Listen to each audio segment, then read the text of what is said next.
Nathan Cooper had never been a man guided by spontaneity. His life ran like clockwork. Schedules, goals, routines. He valued structure the way some people value silence after a long day. Deeply, instinctively. Surprises, he avoided them like traffic in a snowstorm. But that morning, something shifted. Walking down the long hallway of his farmhouse in rural New Hampshire, Nathan paused at the large glass doors that opened onto the backyard. And there, in the soft morning light, was something he couldn't make sense of. His 12-year-old son, Ethan, was dancing, and not alone. Next to him, moving with poise and elegance, was their housekeeper, Margaret, dressed in a simple apron, her hair in a tight bun. She looked almost weightless as she moved across the lawn. Ethan copied her movements awkwardly, but with unmistakable joy. He laughed, genuinely, freely. Nathan froze. Ethan had never shown the slightest interest in dancing.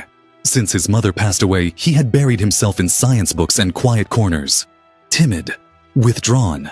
But now, there was a light in him Nathan hadn't seen in years. A strange discomfort settled over Nathan. The thought of someone else, especially a housekeeper, having such a strong influence on his son, made his stomach twist. At lunch, Ethan fidgeted in his seat, clearly eager to get back to whatever he had planned. Nathan noticed. "Got plans after dinner?" he asked, trying to sound casual. "Yeah, if that's okay," Ethan replied.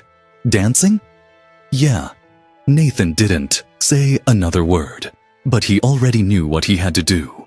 Later that day, he found Margaret in the kitchen, rinsing her hands. She didn't look surprised. "I want the truth," he said. He laid an old printed article on the table, an image from years ago. It was unmistakable. Emily Harrington, once hailed as a ballet prodigy in the early 2000s. She'd vanished after a personal tragedy. Margaret, no, Emily, sighed. Yes, it was her. She had once danced with her fiancé. He had died in a car crash. After that, the music stopped meaning beauty. It only meant pain. So she left the stage, left everything. "Why are you teaching my son?" Nathan asked. "Because he reminded me of myself," she said softly. "Because when he dances, he smiles. And before that, I never saw him smile." Something cracked inside Nathan. He had tried so hard to fill the void left by his wife, but somehow missed the one thing that mattered most: warmth. Later, he went up to Ethan's room. "Kiddo, if this really makes you happy, if it means something to you, keep going. Really, really."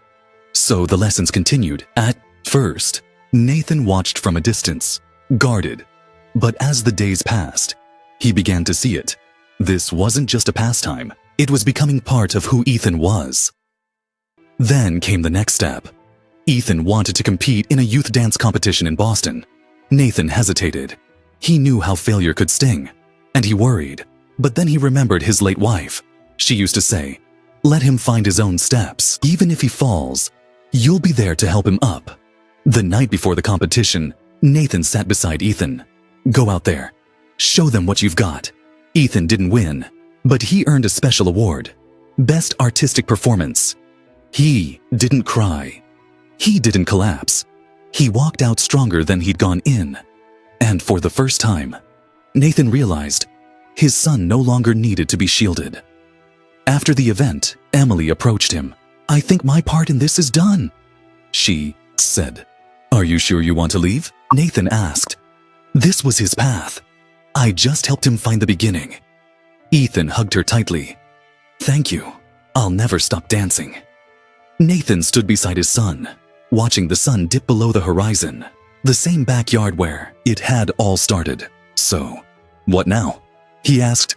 "Train, improve, win next time," Ethan replied. Nathan smiled, not as a man clinging to control, but as a father finally learning to walk beside his son.